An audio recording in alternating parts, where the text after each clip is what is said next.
नमस्कार साथियों, एक बार फिर से स्वागत है आप सभी का टीएमए के प्लेटफॉर्म पर, जो कि बीते कई दिनों से आपको ग्रेड 2 के एग्जामिनेशन को ध्यान में रखते हुए इम्पोर्टेंट कंटेंट जो भी है आपका लिटरेचर से संबंधित स्पेशली हम उसके ऊपर बात कर रहे हैं। इससे पहले वाली 2 से 3 क्लासेस जो हमने लिटरेरी पीरियड्स की दी हैं, वहाँ का रिस्पॉन्स काफ़ी पॉजिटिव रहा है। स्टूडेंट्स ने बताया है कि मुझे पर्सनली भी कुछ लोगों ने बताया है कि सर निश्चित तौर पे ये रिवीजन का जो तरीका आपने अपनाया है और जिस अप्रोच से आप चल रहे हैं, वो अप्रोच बहुत लाभदायक हो रही है विद्यार्थियों के लिए। और इससे हमारा मिशन जो है, जिस मिशन को लेकर मैंने ये टीएमए है इसकी शुरुआत की थी, तो वो भी कहीं ना कहीं पे फुलफिल होता हुआ नज़र आ रहा है। आज उन्हीं लेक्चर्स की कड़ी को बढ़ाते हुए हम बात करेंगे एक और नई एज के ऊपर, जिसका नाम है रोमांटिक एज, जो कि इंग्लिश लिटरेचर के इतिहास के अंदर एक सबसे इम्पॉर्टेंट पीरियड है, जहाँ पर ऐसे ऐसे राइटर्स हम देखते हैं और उनके कुछ ऐसे वर्क्स हैं जो मास्टरपीसेस हैं अपने आप में। जैसे हम जैसे ही बात करते हैं, पोइट्री की बात करते हैं, तो सीधा सा नाम निकलता है वर्ड्सवर्थ का, पीबी शेली का नाम निकलता है, जॉन किट्स का नाम निकलता है। तो ये लोग सारे एक एरा से आते हैं जिसको हम कहते हैं रोमांटिक पीरियड। ठीक है, उससे पहले कुछ स्टूडेंट्स अगर नए जुड़े हैं हमसे तो मैं आपको बता दूं, आप लोग सबसे पहले नीचे डिस्क्रिप्शन में जो आपको हमारा टेलीग्राम ग्रुप का लिंक दे रखा है उसे ज्वाइन करें आप, क्योंकि ये जो लेक्चर्स हो रहे हैं और उसकी पीडीएफ हम उसमें उस पर्टिकुलर ग्रुप के अंदर ही हम ये सारी पीडीएफ्स आपको दे रहे हैं। आगे आने वाले वीडियोस की जानकारी जो है वो भी आपको वहाँ मिल जाएगी। और फिर आप पीछे अगर कुछ और थोड़े 8-10 दिनों पहले तक के अगर आप देखोगे, तो उससे पहले हमने बहुत अच्छे क्वेश्चन जो हैं वो भी सेकंड ग्रेड को ध्यान में रखते हुए स्पेशली करवा रखे हैं। और एक और चीज़, जो भी स्टूडेंट्स जो इंग्लिश लिटरेचर से हैं या फिर इंग्लिश ग्रामर को अच्छी करना चाहते हैं, उनके किसी आगे आने वाले एग्ज़ाम के अंदर इंग्लिश अगर पूछी जाती है, तो ये जो चैनल है उसको सब्सक्राइब करना आपके लिए बहुत फ्रूटफुल होने वाला है। क्योंकि यहाँ पर हम इंग्लिश से संबंधित और बहुत सारी चीज़ें लेकर आने वाले हैं जो आपके लिए इंग्लिश पढ़ने को एक जो, देखो ऐसा नहीं है, मैं ये नहीं कहता कि आपको बहुत आसानी से चीज़ें याद हो जाएंगी या फिर चीज़ें समझ जाओगे आप इतना आसानी से। तो जो टाइम लगना है वो तो लगेगा, लेकिन अगर सही दिशा में अगर हम बढ़ रहे हैं तो निश्चित तौर पर वो काम थोड़ा जल्दी हो जाएगा, बस ये कहना है। तो इसके लिए आपके लिए ये चैनल जो है वो बहुत ज़्यादा लाभदायक होने वाला है, तो इसको सब्सक्राइब कीजिए, अपने साथियों के साथ शेयर कीजिए। और बात करते हैं हम आज के इस लेक्चर की। ये जो टीएमए है हमारा प्लेटफॉर्म, जहाँ पर हम लोग आपको ये कंटेंट प्रोवाइड करवा रहे हैं। ठीक है, आज हम जो बात करने वाले हैं, पहले उन चीज़ों को मैं क्लियर कर लेता हूँ क्या क्या चीज़ों के बारे में हम बात करेंगे। देखो, टोटल क्वेश्चन में यहाँ पे आज लेके आया हूँ तकरीबन 10 से 11 प्रश्न है हमारे पास आज। ठीक है, ये इतने से ही क्वेश्चन है आज। और इन क्वेश्चंस के अंदर हम क्या क्या चीज़ें डील करेंगे तो फिर वो मैं आपको बता देता हूँ। सबसे पहला जो है वो रोमांटिक एज के स्पेसिफिकेशंस हैं।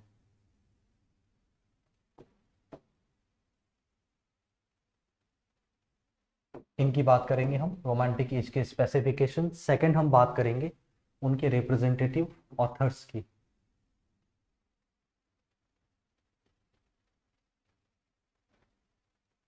यहाँ जो रोमांटिक एरा से बिलोंग करते हैं उन ऑथर्स की बात करेंगे हम। ऑथर्स, राइटर्स, पोइट जो भी आते हैं आपके। इसके बाद हम बात करेंगे इंपॉर्टेंट वर्क्स के बारे में। इंपॉर्टेंट वर्क्स ऑफ राइटर्स, मानो किसी राइटर के कुछ बहुत ज़्यादा इंपॉर्टेंट वर्क्स रहे हैं जो आपके एग्जामिनेशन के अंदर पूछे जा सकते हैं, तो उनके लिए भी ये चीज़ें रहेंगी। फिर हम बात करेंगे, ये तो रहेगा ही, उसके साथ ही में कंटेम्प्रेरीली कुछ चीज़ें और चलती रहेंगी, जहाँ पर हम बात करेंगे रोमांटिक एज के दौरान जो पोएट्रीज लिखी गई है आपकी, उनकी बात करेंगे।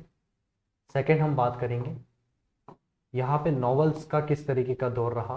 फिर हम बात करेंगे एसेज के अंदर क्या ग्रोथ रही, और इसके बाद हम अंतिम तौर पे बात करेंगे प्रोज की बात करेंगे। ये सारी चीज़ें कवर हो जाती हैं और एक पीरियड के अंदर हमको यही सारी चीज़ें पढ़नी होती हैं। उस पीरियड के स्पेसिफिकेशन पढ़ने होते हैं हमें, वहाँ पे ऑथर्स के बारे में पढ़ना होता है, जो इंपॉर्टेंट वर्क्स है राइटर्स के उनकी बात करनी होती है। और ये किसके कंटेक्स्ट में करते हैं हम, पोइट्री, नॉवेल्स, एसेज और प्रोज, इन सारी चीज़ों की हम बात करते हैं। तो आते हैं हम सीधा क्वेश्चन के ऊपर, वहीं पर हम लोग इन सभी की बात करेंगे, स्पेसिफिकेशन वगैरह सब कवर हो जाएंगे आपके।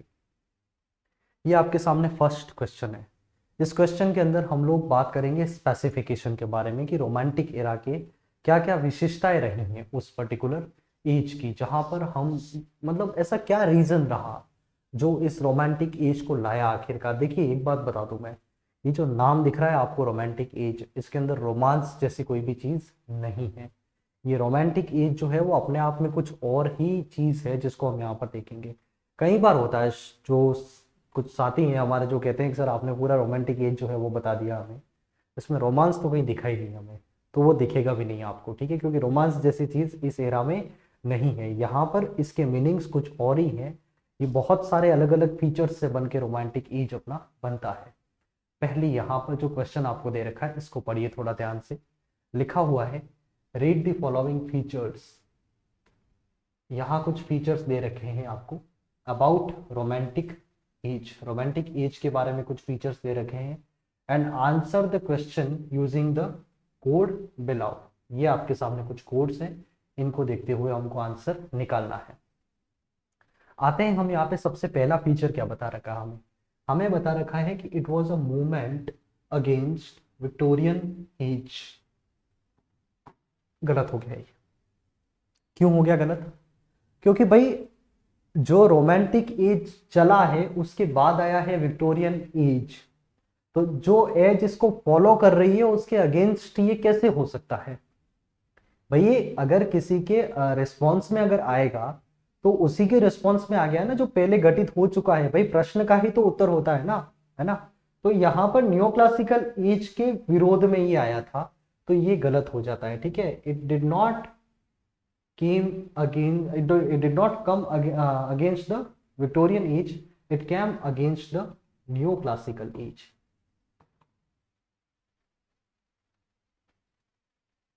जो नियोक्लासिकल एज है इसके अगेंस्ट में ये मूवमेंट आया था, ठीक है। फिर हम देखते हैं emphasis on emotion, imagination and individualism, ठीक है। इमेजिनेशन है, इमोशन है और साथ ही में इंडिविजुअलिज्म। अब इन तीनों शब्दों को थोड़ा समझते हैं। इमोशन का अर्थ क्या होता है?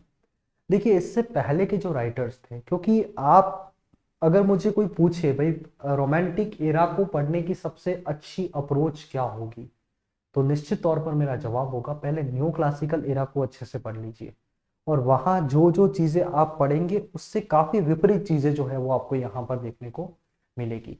जैसे न्यो क्लासिकल एज के अंदर बात होती है रीजंस की, बात होती है इंटेलेक्चुअलिटी की, बात होती है, यहाँ वो चीज नहीं होती है। यहाँ बात होती है इमोशंस की, भावनाओं की बहुत ज्यादा कद्र होती है यहाँ पर। फिर होता है इमेजिनेशन, कल्पनाओं का बहुत ज्यादा उपयोग होता है। और उसके बाद इंडिविजुअलिज्म, मतलब एक व्यक्ति जो है वो सेंटर में होता है हर बात के। अगर किसी के मन में कोई बात आ रही है, कोई इंसान कोई चीज फील कर रहा है, तो वो उन चीजों को एक्सप्रेस करेगा। कोई ऐसे सेट पैरामीटर्स उसके ऊपर थोप नहीं दिए जाते हैं कि आप इसी तरीके का काम करेंगे। तो ये सारे फीचर्स हम देखते हैं रोमांटिक एरा के हैं। अच्छा, इन्हें अगर कोई विद्यार्थी और ज़्यादा डीप डेप्थ में देखना चाहता है तो उसके लिए एक अच्छा विकल्प है। हमने कुछ दिन पहले ही जो आपकी ग्रेड 2 में लिटरेरी मूवमेंट्स जितने दे रखे हैं उनको हमने एक बहुत कॉम्पैक्ट वीडियो के अंदर कंबाइन करने का सोचा था, और पूरा भी हुआ है। उसको हम धरातल पर भी लेकर आए हैं। हमने बात करी है सारे मूवमेंट्स की एक ही लेक्चर के अंदर, तकरीबन 1.5 घंटे का लेक्चर है। वहां पे मैंने रोमांटिसिज्म को और भी बहुत ज़्यादा अच्छे तरीके से बता रखा है। तो अगर यहाँ अगर आपको समझ नहीं आता है, इनकेस मेरी कोशिश है कि, क्योंकि यहाँ मैं इनके बारे में ज़्यादा बात इसलिए नहीं कर रहा हूँ because right now we are focused on the periods of literature, not on the movements, है ना। इन क्लासिफिकेशन को हम वहां बहुत ज्यादा अच्छे से पढ़ते हैं। इसके बाद डिकेडेंस ऑफ नेचुरल एलिमेंट, सर ये गलत बात है, क्योंकि रोमांटिसिज्म में हम देखते हैं authors were back to the nature. यहाँ पे ये स्पिरिट चली थी, नेचर की तरफ लोग वापस आए थे, क्योंकि उससे पहले का एरा जो न्यो क्लासिकल एज था वहां पर हम देखते हैं जो अर्बन लाइफ है, जो शहरी जीवन है, उसका पोर्ट्रेयल कहाँ पे हुआ था? न्यो क्लासिकल एज के अंदर हुआ था। वो प्रकृति से बहुत ज्यादा दूर चले गए थे। तो यहाँ पे ये जो एज आई थी ये इसके अगेंस्ट में आई थी, और यहाँ पर ये लोग वापस नेचर की ओर खींचते हुए आए थे। तो डिकेडेंस नहीं हुआ था। डिकेडेंस का शाब्दिक अर्थ होता है, इसको बता देता हूं मैं, डिकेडेंस होता है पतन, ठीक है। तो ये पतन नहीं हुआ था यहाँ पे, ये पतन नहीं हुआ था, बल्कि इसका राइज हुआ था, ये ग्रो करा था। नेचर के एलिमेंट्स जो हैं उनका ज्यादा से ज्यादा इस्तेमाल होने लगा था। ठीक है, glorification of past, old values and culture, इन तीन शब्दों को समझने के लिए मैं थोड़ा सा आपको बैकग्राउंड बताऊंगा इसमें। यहां पे क्या हो रहा है, रोमांटिक एज बेसिकली हम मानते हैं इसकी शुरुआत हो गई थी 1798 में। ठीक है, अब 1798 में इसकी शुरुआत हुई, उससे पहले यूरोप के अंदर एक बहुत बड़ी घटना घट चुकी थी, जो घटी थी 1789 के अंदर। अब सवाल होगा सर 1789 के अंदर ऐसा क्या हुआ था, तो वो हुआ था फ्रेंच रेवोल्यूशन। फ्रेंच रेवोल्यूशन जो है उसने वहां की जो जनता थी उसके सोचने का डायमेंशन पूरा चेंज कर लिया था। Because in 1789 French revolution took place, sorry,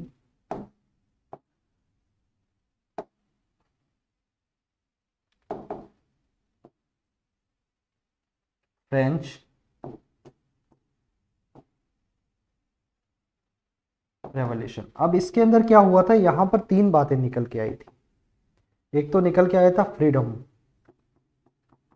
second बात निकल के आई थी लिबर्टी, और उसके बाद हम देखते हैं फ्रेटर्निटी, भाईचारा जो है। ये चीजें यहां पर निकल कर आई थी सर।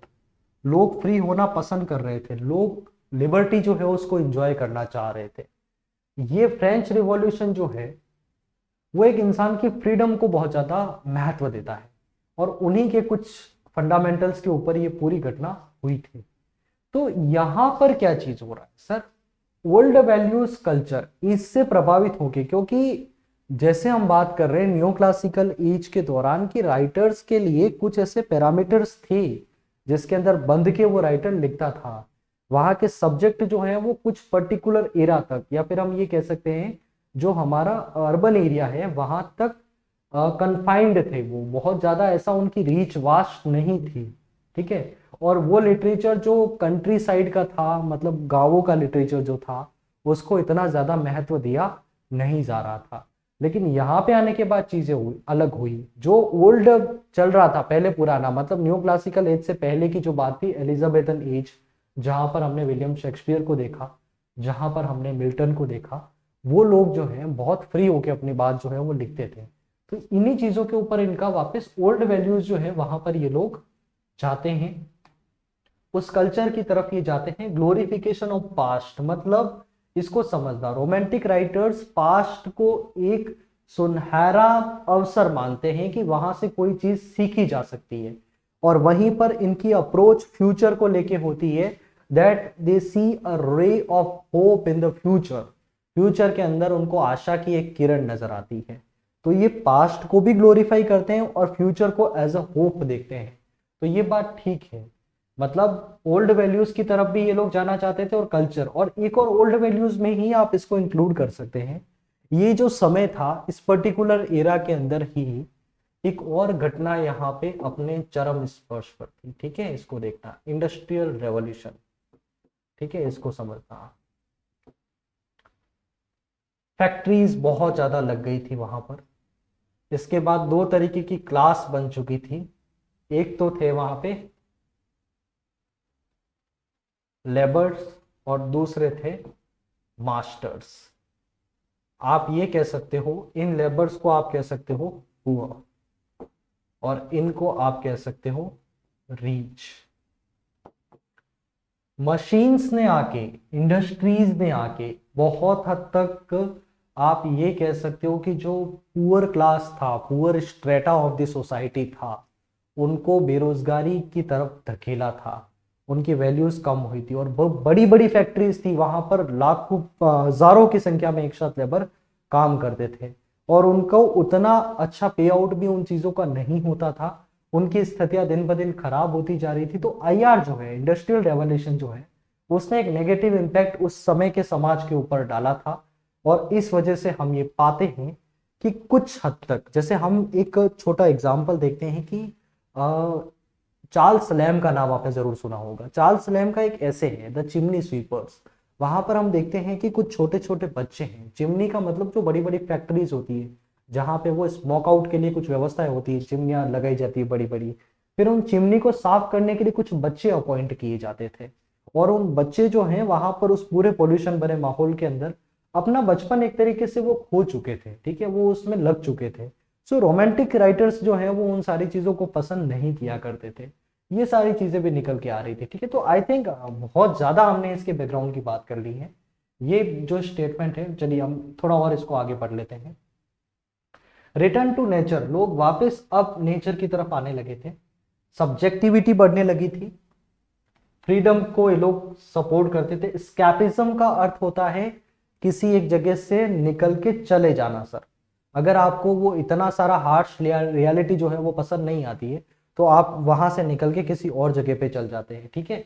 इसके बाद है कंट्री साइड लाइफ पोर्ट्रेयल, मतलब अब जो उनके वर्क्स हुआ करते थे रोमांटिक एरा के, उस वर्क के अंदर हम देखते हैं कि जो गांवों की तस्वीर है, जो नेचुरल एलिमेंट्स है, वो हमको नजर आते थे। जैसे कि अब ये कंट्री साइड में क्यों गए, ये रिमोटनेस आखिर क्यों आई वहां पे, उसका रीजन ये है सर, जैसे आप नेचर के करीब कौन होता है, नेचर के ज्यादा करीब जो है वो विलेज ही होता है बेसिकली, ठीक है।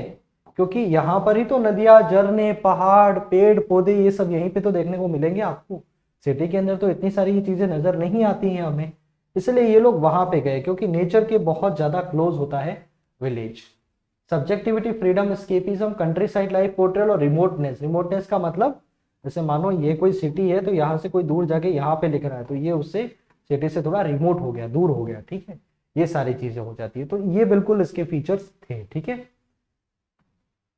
Freedom from rules, isolation and the idealisation of women. ये देखते हैं कोई रूल्स नहीं थे यहाँ पे लिखने के, जो भी राइटर के मन में आ रहा है वो लिख रहा है। इसके बाद आइसोलेशन हो गया था। आइसोलेशन का अर्थ वहां से निकल के वो बाहर जाके कुछ और ही जगह पे जाके लिखने लगे थे। The idealisation of women, women जो है उसको कंपैरिजन, बहुत अच्छे अच्छे मेटाफोरिकल लैंग्वेज का इस्तेमाल किया गया है यहाँ पे। इसमें हम देखते हैं कि मतलब महिलाओं की ब्यूटी को बहुत ज्यादा आप एक तरीके से आइडियलाइज किया गया, उनकी खूबसूरती को आइडियलाइज किया गया है। इसके बाद उनको एक बहुत जेन्युइन कैरेक्टर बताया गया है। ये सारी चीजें जो है वो हम देखते हैं, तो ये बात ठीक है। इसके बाद हम देखते हैं ग्लोरिफिकेशन ऑफ पास्ट, ये बात भी ठीक है। डिकेडेंस ऑफ नेचुरल एलिमेंट्स, ये नहीं हुआ था। इम्फेसिस हुआ था इसके ऊपर, इमोशंस के ऊपर। और मूवमेंट अगेंस्ट विक्टोरियन एज, ये भी नहीं था। अब यहाँ हमको पूछा है कि इनकरेक्ट कौन कौन से हैं, तो ए और सी ये इनकरेक्ट है। आई थिंक देखो क्वेश्चन थोड़ा लंबा गया है आपके लिए, लेकिन मुझे इन 2 स्लाइड्स के ऊपर थोड़ी ज़्यादा डिस्कशन करना ज़रूरी भी था, तभी जाके आपको आगे की चीज़ें समझ में आने वाली है, ठीक है। फिर हम बात करते हैं नई स्लाइड के ऊपर। Read the following statements about characteristics of romanticism, ठीक है। इसके कैरेक्टरिस्टिक्स को हम थोड़ा पढ़ेंगे। There was a revolt against artificiality, ठीक बात है। मतलब जो राइटर फील करे उसको लिखो सर आप, ऐसा नहीं कि आपको किसी दूसरे ने ये बताया कि आपको ऐसा लिखना है तो आप वैसा लिख रहे हैं, नहीं। ओरिजिनली आप जैसा महसूस कर रहे हैं, आपके शब्दों को वो रूप आप दीजिए। तो आर्टिफिशियलिटी का यहाँ पे बहुत स्ट्रॉन्ग तरीके से रिवोल्ट हुआ था, ये बात ठीक है।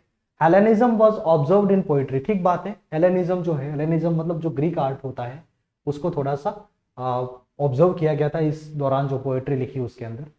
Deep human sympathy and subjectivity, मतलब मानवों के प्रति बहुत ज्यादा हमदर्दी थी, ठीक है। एंड सब्जेक्टिविटी भी थी, यहाँ पे वेराइटी थी, सिंप्लिसिटी थी, और साथ ही में लिरिसिज्म, ये भी हमको देखने को मिलता है। डीप ह्यूमन सिंपैथी को अगर मैं थोड़ा और ज्यादा क्लियर करूँ आपके सामने, तो इसका अर्थ ये होता है, जैसे कि मैंने बताया न्यू क्लासिकल एज के अंदर वो जो लिटरेचर था वो कुछ क्लब्स एंड कॉफी हाउसेस तक रेस्ट्रिक्टेड था, वहां से आगे वो नहीं बढ़ता था, ठीक है। जो समाज के बहुत लोअर क्लास है, जो डाउन ट्रोडन सेक्टर है अपना, उनकी बातें करने वाला कोई भी नहीं था, उनके प्रति सिंपैथी किसी को भी नहीं थी उस दरमियान। लेकिन यहाँ ऐसा हुआ, जो कॉमन मैन है उसकी बात, उसका लिटरेचर हम इसको कहते हैं। तो निश्चित तौर पर ही ये सारी चीजें जो हैं वो रोमांटिक एरा के फीचर्स रहे हैं। फिर हम बात करते हैं love of super naturalism. Super naturalism का मतलब होता है जो नेचुरल नहीं है, भूत प्रेतों की बातें, ऐसी बातें जिनका वास्तविक दुनिया से कोई लेना देना नहीं होता है, वो चीजें हम देखते हैं। सैमुअल टेलर कॉलेरिज, इनकी रचनाओं के अंदर आप इसको भरपूर मात्रा में पाएंगे। This age starts from 1798 and last is up to 1832 to 1837। ठीक बात है, ये ध्यान रखना, दोनों ही एज आपको मिल सकती हैं, तो फिर ये दोनों ही अपने आप में ऑथेंटिक ही मानी जाती है, लेकिन ज़्यादा ऑथेंटिक मैं इसको मानता हूँ। ठीक है, बाकी आप चाहें अगर, और ये दोनों ऑप्शंस आपको एग्जामिनेशन में कभी भी साथ में देखने को नहीं मिलेंगी, दोनों में से जो भी एक दिखे उसको आप सही कर देना। और 2 लाइन यहाँ पे मैंने करी है, तो इसका मतलब एक, I personally assume that it lasted up to 1832. Okay. With the publication of lyrical ballads in 1798 by Wordsworth and Coleridge, this age was officially started. ये ठीक बात है, 1798 के अंदर एक बहुत इंपॉर्टेंट पब्लिकेशन आया था जिसका नाम है लिरिकल बैलेड्स।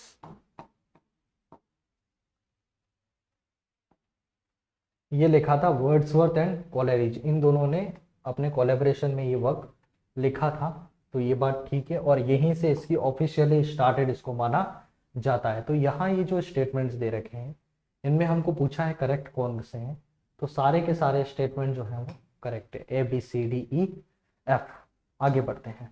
देखिए हम इन 2 लेक्चर, ये जो 2 स्लाइड गई है आपकी, ये 2 क्वेश्चन जो गए हैं, मैंने ये कोशिश करी है इसके अंदर रोमांटिक एज के जितने भी फीचर्स हैं उनको with the help of MCQs बहुत अच्छे तरीके से आपके दिमाग में एक फ्रेम क्लियर हो जाए, एक अच्छा बैकग्राउंड बन जाए, जिसके ऊपर हम इस जो इमारत आगे आ रही है हमारी, जो हमारे पास कुछ राइटर्स आने वाले हैं, जो रचनाएं आने वाली है, उनको हम अच्छे से रख सकें। इसलिए वो उतना सारा मैंने वहाँ पर आपको बताया था, क्योंकि जब तक आपका दिमाग प्रिपेयर नहीं होता है किन चीज़ों को एक्सेप्ट करने के लिए, तब तक हम उन चीज़ों को कभी भी सीख नहीं पाते हैं। It has been my personal opinion and it has helped me a lot, है ना, बहुत ज़्यादा इसने मेरी मदद भी की है। ठीक है, इसलिए हमेशा प्रिपेयर हो जाए किसी भी टॉपिक के आने से पहले।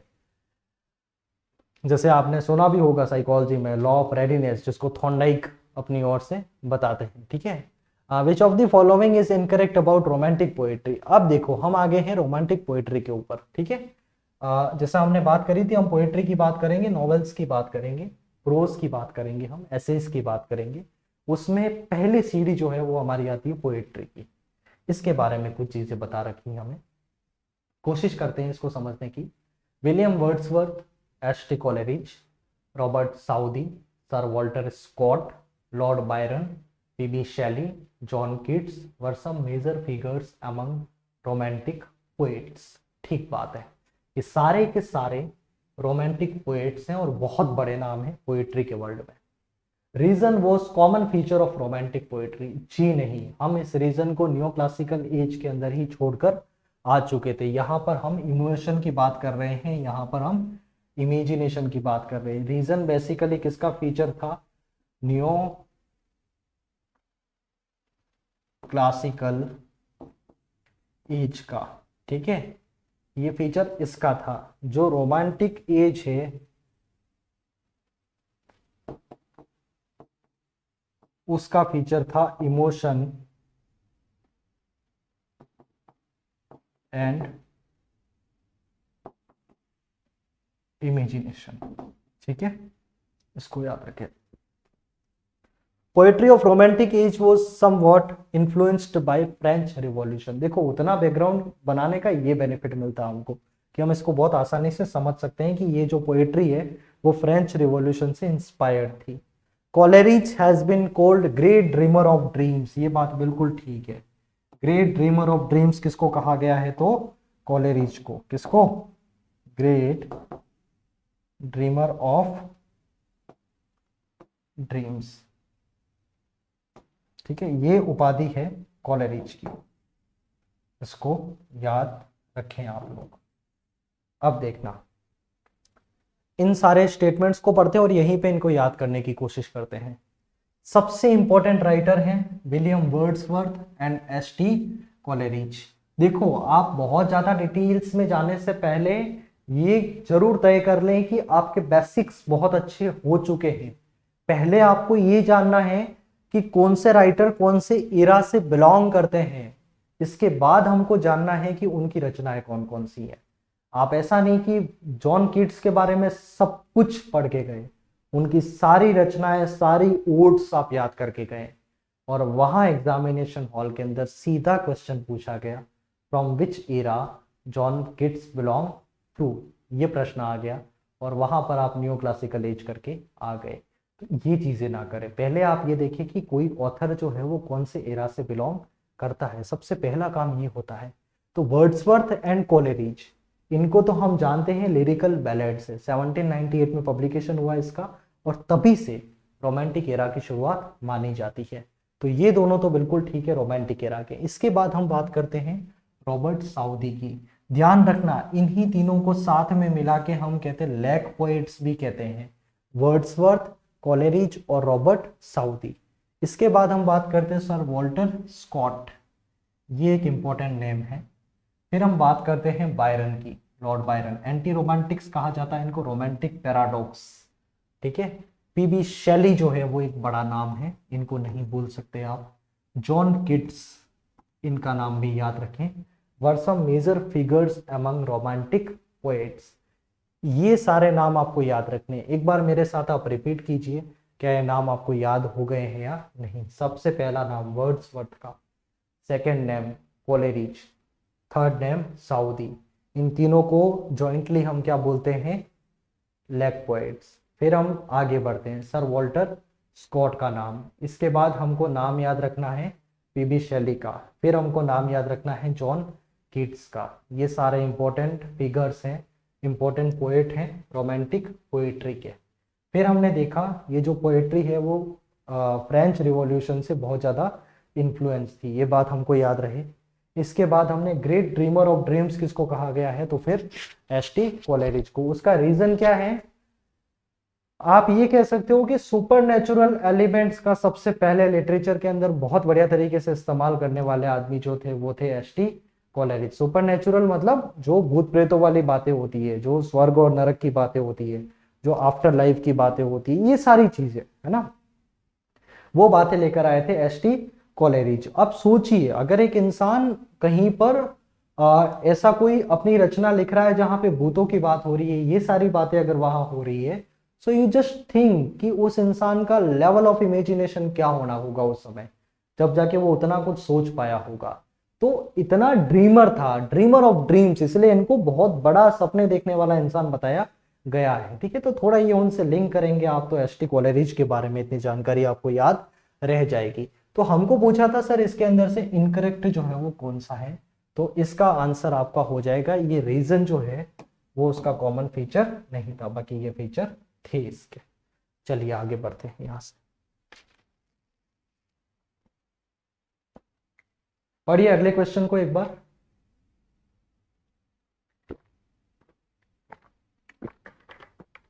Which of the following is true about romantic age?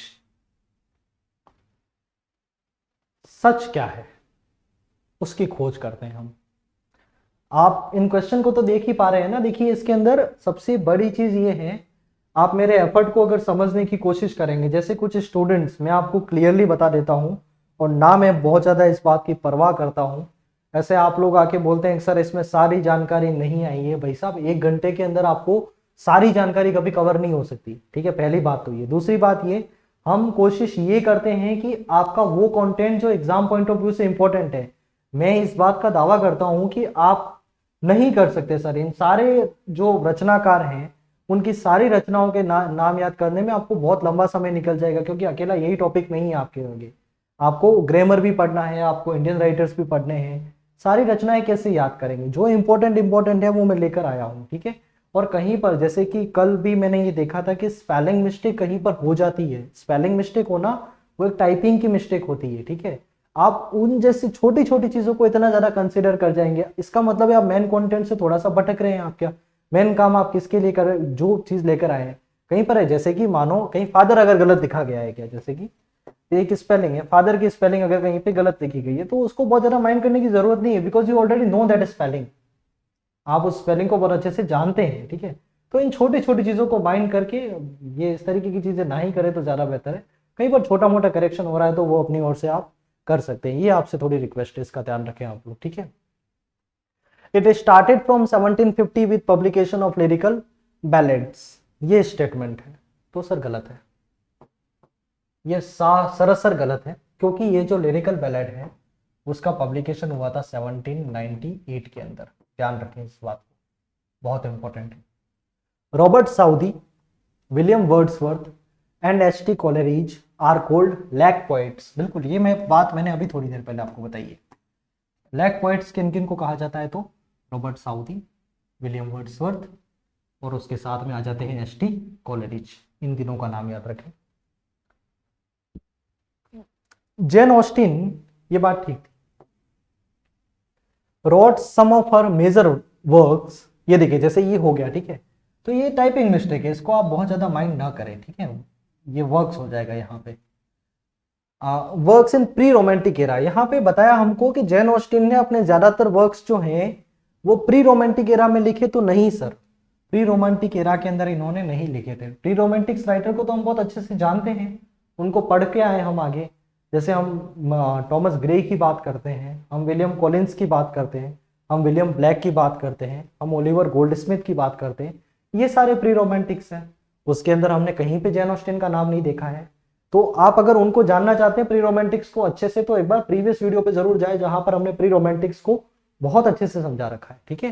तो यहाँ जेन ऑस्टिन जो है, इन्होंने प्री रोमांटिक एरा के अंदर नहीं लिखा है।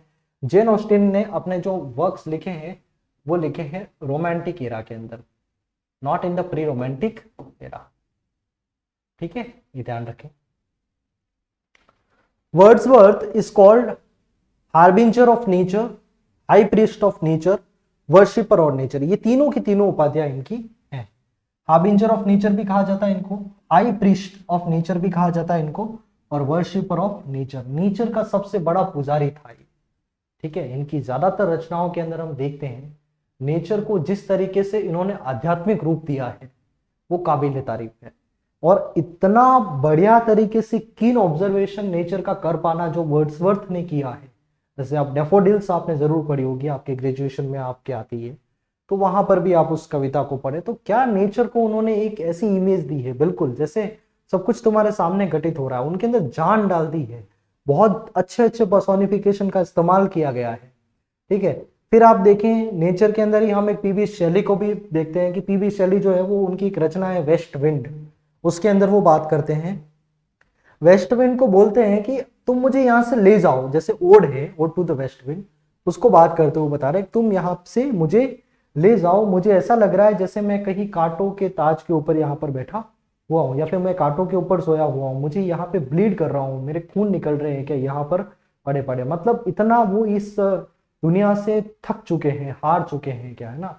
अब वो चाहते हैं कि वो नेचर का एक पार्ट बन जाए sir, they don't want to be in this world. ये चीज होती है जो नेचर को बहुत ज्यादा वो लोग एडमायर करते हैं क्या, मतलब जितना अच्छा नेचर है उससे कहीं ज्यादा ये खराब जो है वो उस समय उस वर्ल्ड को मानते थे। और उसके पीछे रीजंस में मैं आपको बता चुका हूँ ऐसे क्या क्या रीजंस थे जो रोमांटिक राइटर्स का इस तरीके का एक एटीट्यूड जो है वो डेवलप कर रहे थे, ठीक है।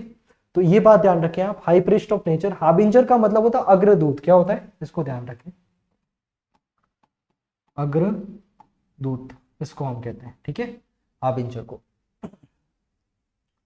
कोलेरिज wrote ode on the intimations of immortality, duty, ode on duty, the prelude, the recluse, the excursion, Tintern Abbey, the Lucy group of poems, ये सारी लिखी कोलेरिज ने, जी नहीं सर, ये कोलेरिज ने नहीं लिखी थी, ये सारी की सारी इंपॉर्टेंट रचनाएं हैं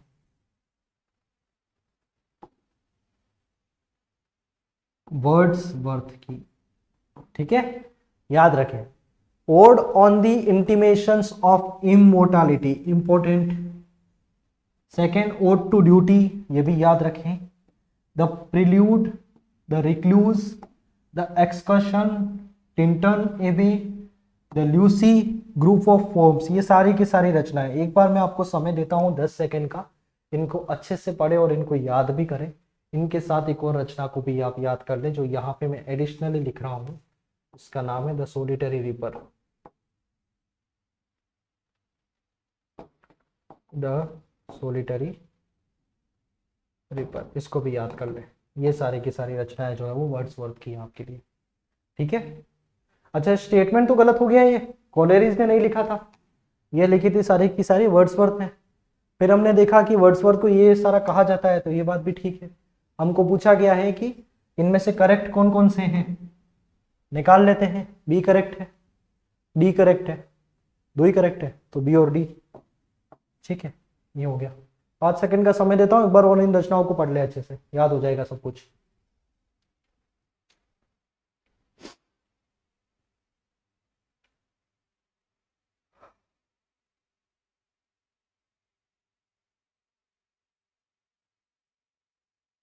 हाँ जी, चलिए आगे बढ़ते हैं थोड़ा और यहाँ से।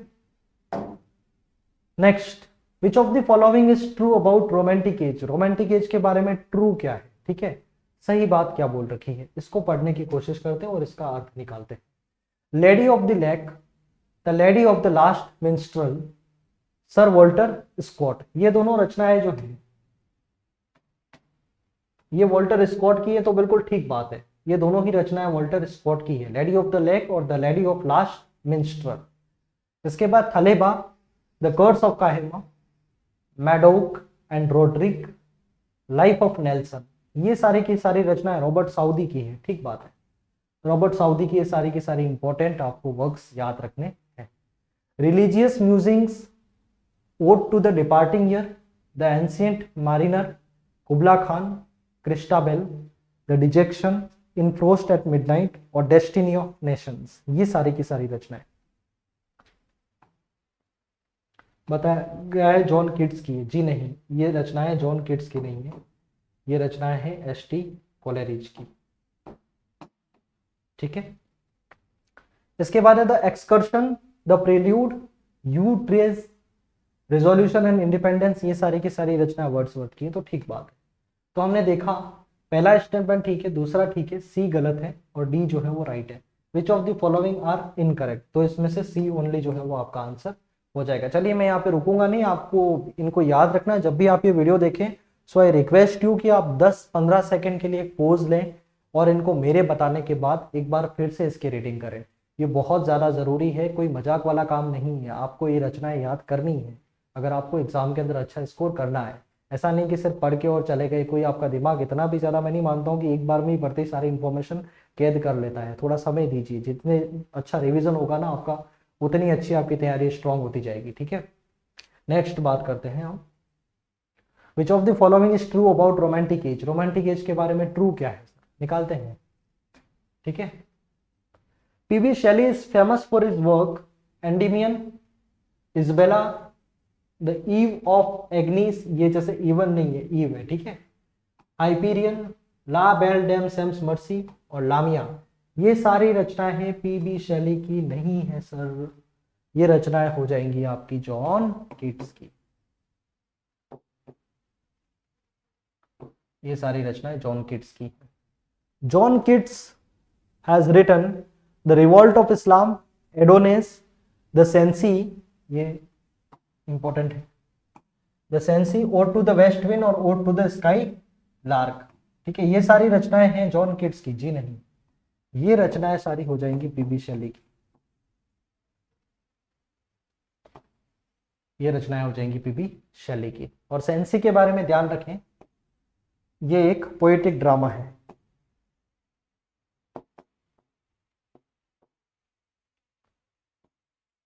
ठीक है। P B Shelley is known for his negative capabilities, जी नहीं, नेगेटिव कैपेबिलिटीज के लिए कौन जाना जाता है, तो फिर पीबी शेली ना जाना जाके ये जाने जाते हैं किड्स, ठीक है। Ode to autumn, ode to nightingale, ode to Grecian urn, ode on melancholy are some famous odes of Wordsworth, जी नहीं, ये भी नहीं है, ये सारे जो वर्क्स हैं वो हैं जॉन किट्स के। तो चारों के चारों स्टेटमेंट गलत है। इन्होंने पूछा है इनकरेक्ट कौन कौन से हैं, तो सारे के सारे। थोड़ा समय लें, इसको भी पढ़े अच्छे से एक बार।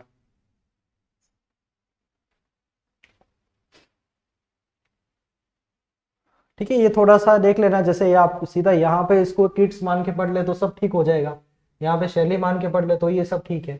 नेगेटिव कैपेबिलिटीज के लिए किड्स जाने जाते हैं। नेगेटिव कैपेबिलिटीज का मतलब होता है लॉजिक्स को पूर्ण तरीके से दरकिनार करते हुए जो भावनाएं हैं, जो आपके डीप फीलिंग्स है, उनको एक्सप्रेस करना, ठीक है। ये बहुत ईजी टर्म्स में बता दिया है मैंने। इसके बाद ओटम है, नाइटिंगेल है, ग्रेशियन अर्न, ये सारी की सारी किड्स की रचना है। इसके बाद हम आते हैं अगले क्वेश्चन के ऊपर। हम क्वेश्चन नंबर 7 पे आ चुके हैं और आगे सिर्फ 2 या 3 क्वेश्चन बचे हैं, रोमांटिक एज आपका पूरा हो जाएगा, ठीक है। Sir Walter Scott is called anti romantic और रोमांटिक पैराडॉक्स, जी नहीं, यहाँ पे मैं आपको बता चुका हूं जो लॉर्ड बायरन है, लॉर्ड बायरन है, इनको बोला जाता है एंटी रोमांटिक, क्योंकि ये रोमांटिक एरा के अंदर रहते हुए भी ये जो ट्रेडिशन को, जिस तरीके की स्टाइल ऑफ राइटिंग को फॉलो कर रहे थे, that was somewhere resembling to the new classical age. New classical age से बहुत ज्यादा रिजेंबल करती है इनकी राइटिंग, इसलिए इनको बोला जाता है कि रोमांटिक पैराडॉक्स है। ठीक है। Robert Southey was the only poet of romantic who followed the writing of tradition of 18th century. जी नहीं, ये बात भी लॉर्ड बायरन के ऊपर ही अप्लाई होती है कि इन्होंने 18th सेंचुरी का लिटरेचर जिस तरीके से लिखा गया था उसको फॉलो किया था। मैनफ्रेड केन, ये दोनों ट्रेजेडीज हैं। ठीक है, ध्यान रखें इसको। इसके बाद है Childe Harold pilgrimage, Childe Harold pilgrimage, थोड़ा पेन छोटा कर लेता हूं, ठीक लिखा जाएगा।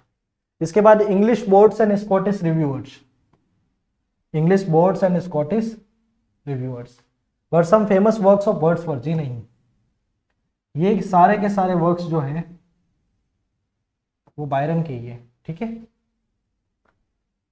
इसके बाद है Byron was the most egotistical poet of his time. ठीक बात है, इगोटिस्टिकल ये पोएट था। देखो ये दो वर्ड्स होते हैं, इन दोनों को मैं थोड़ा समझा देता हूं। एक होता है इगोइस्ट, क्या होता है, और एक होता है इगोटिस्ट। ये अच्छे टर्म्स में यूज होता है इगोइस्ट जो है, पॉजिटिव सेंस में, मतलब ईगो जैसे होना चाहिए, हर इंसान के अंदर होना चाहिए, जिसको हम आत्मसम्मान बोलते हैं। ठीक है, वो आपका ये वाला इगोइस्ट अगर कोई है तो मतलब वो अपने वैल्यूज पर बिल्कुल एक तरीके से अडिग रहता है क्या।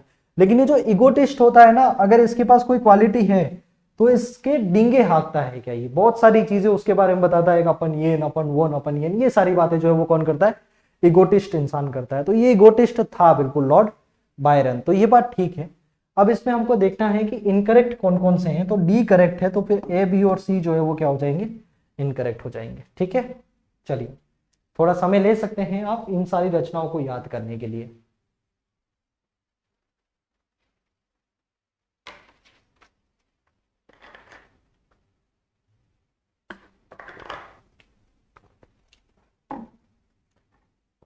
बढ़ते हैं अगले क्वेश्चन की ओर। ये लिखा हुआ है read the following statements about romantic as novels. देखो पोएट्री की बात कर ली, इसके बाद आपको पोएट्री के में जितना पढ़ना हो उतना आपकी इच्छा पर निर्भर है, लेकिन जो जो इंपॉर्टेंट था आपके एग्जाम पॉइंट ऑफ व्यू से वो सारा का सारा हमने बीते जो कुछ क्वेश्चंस गए उसके अंदर हमने कवर कर लिया है, जहां से प्रश्न बनने की संभावना होती है। देखो 100% तो कोई गारंटी नहीं होती किसी भी चीज की, वो एग्जामिनर के ऊपर डिपेंडेंट है, लेकिन बेसिक तौर पे आपको इतना तो पढ़ के जाना ही है अगर आप ग्रेड 2 की तैयारी करने के लिए जा रहे हैं। तो इन बातों का ध्यान रखें आप लोग। Jane Austen was a domestic novelist. ठीक बात है, घरेलू नॉवेलिस्ट थी, इसका मतलब है ये जो अपने आम जीवन में होने वाली घटनाएं हैं उनको थीम बनाकर ये लिखा करती थी। And she wrote some of the masterpiece including pride and prejudices, बहुत इंपॉर्टेंट वर्क है इनका। सेंस एंड सेंसिबिलिटीज भी है, प्री परसुएशन है, एमा है, और मैनफ्रेड पार्क है। ये सारे के सारे इनके इंपॉर्टेंट वर्क है, किनके, जेन ऑस्टिन के, तो इनको भूलना नहीं है। ठीक है, ये सारे वर्क आ जाते हैं आपके जेन ऑस्टिन के। इसके बाद है sir Walter Scott is called the father of historical novels. ठीक है, फादर ऑफ हिस्टोरिकल नॉवेल्स जो है वो किसको बोला जाता है, तो सर वॉल्टर स्कॉट को। तो ये स्टेटमेंट भी ठीक है, ये स्टेटमेंट जो है वो भी ठीक है। इसके बाद हम बात करते हैं स्कॉट रॉट इवान हो, इनवैन हो गया है ये, थोड़ा इसको करेक्ट कर लेना, Ivanhoe, the talisman, Waverley and the bride of Lammermoor. तो ये सारे ठीक बात है, वॉल्टर स्कॉट ने ये सारी की सारी रचनाएं लिखी हैं। मारिया ईजवर्थ, मेरी शेली, एमिली ब्रोंटे, नेथेनियल हाउथॉर्न, इसके बाद एजर एलन पो, मेरी वॉलस्टोनक्राफ्ट वर सम अदर फेमस नॉवेलिस्ट। तो ये बात ठीक है, ये सारे के सारे इंपॉर्टेंट नॉवेलिस्ट थे। इनकरेक्ट में क्या है, तो कोई भी इनकरेक्ट इनके अंदर से नहीं है। इन बातों को आप ध्यान रखें और ये थोड़ा नॉवेल्स के बारे में अच्छे से पढ़ लें।